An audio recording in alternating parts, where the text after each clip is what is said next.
یہ عجب مذاق بنا ہوا ہے، سارے کر رہا ہے، کوئی دم درود کر رہا ہے، کوئی غیبی باتیں بتا رہا ہے، کوئی جن پکڑ رہا ہے، کوئی بھوت پکڑ رہا ہے۔ دین کے ساتھ دین کے چہرے کو مسخ کر دیا ان لوگوں نے۔ جادو ٹونا کیسے آ سکتا ہے؟ جو بندہ آیت الکرسی پڑھتا ہے، جو سورہ بقرہ پڑھتا ہے، جو قرآن پڑھتا ہے، جو چار کل پڑھتا ہے، اس پہ جادو ٹونا کیا اثر کرے گا؟ یہ ہٹیاں کھلی ہوئی ہیں لوگوں کی، اور عوام نے کھولی ہوئی ہیں جو ان لوگوں کو پیسے دیتے ہیں۔ یہ مت سمجھیں کہ یہ چادر امامہ میں نے کیا تو میں بہت بڑا پارسا ہوں۔ وہ تو ایک ٹوپی رکھا ہوا اور سر ننگا جو ہے وہ مجھ سے زیادہ اللہ کی بارگاہ میں ہو، یہ تو ایک گیٹ اپ ہے، یہ ایک لباس میں نے بنا کے رکھا ہوا ہے۔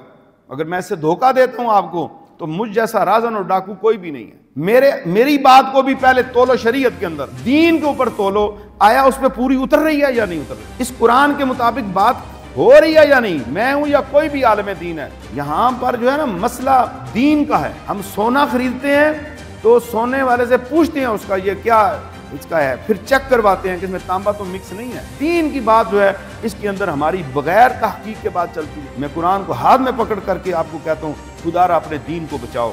دین اور شریعت کی بات جو ہے میں ہوں یا کوئی بھی بندہ ہے، پہلے اس کو اس کے اندر دیکھیں، بات ہے تو بات مانے، کیونکہ بات میری نہیں ہوگی یا کسی عالم کی نہیں ہوگی یا کسی پیر کی نہیں ہوگی، بات ہوگی اللہ کی اور اس کے رسول صلی اللہ علیہ وسلم۔ دین کسی پیر کا نہیں ہے، کسی عالم کا نہیں ہے، دین میرے اللہ کا ہے۔ یہ عجب مذاق بنا ہوا ہے، سارے کر رہا ہے، کوئی دم درود کر رہا ہے، کوئی غیبی باتیں بتا رہا ہے، کوئی جن پکڑ رہا ہے، کوئی بھوت پکڑ رہا ہے۔ دین کے ساتھ دین کے چہرے کو مسخ کر دیا ان لوگوں نے، اور انشاءاللہ میں اسے عالمی آواز کو لے کے جاؤں گا۔ میں مخلص اور محب امت علماء جو ہیں، اس امت کے جو درد رکھنے والے جو علماء ہیں، میں ان تک بھی یہ اپنا میسج لے کے جاؤں گا کہ ان لوگوں کی تردید کی جائے جو جعلی استخارے کر رہے ہیں، جعلی دم ڈال رہے ہیں اور اس قسم کے چکر رہے ہیں۔ دم وہی ہے جو قرآن اور سنت سے ثابت ہے، وہ دم آپ خود کریں۔ اگر کسی کو یہ نہیں آتا، بڑا آسان کام ہے، جس کو کوئی بھی تکلیف ہے سر سے لے کے پاؤں تک، پیشانی پہ ہاتھ رکھ کے 7 دفعہ بسم اللہ الرحمن الرحیم پڑھ لیں،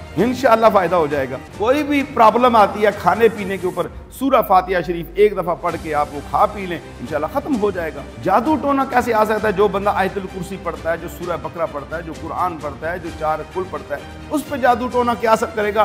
یہ ہٹیاں کھلی ہوئی ہیں لوگوں کی، اور عوام نے کھولی ہوئی ہیں جو ان لوگوں کو پیسے دیتے ہیں۔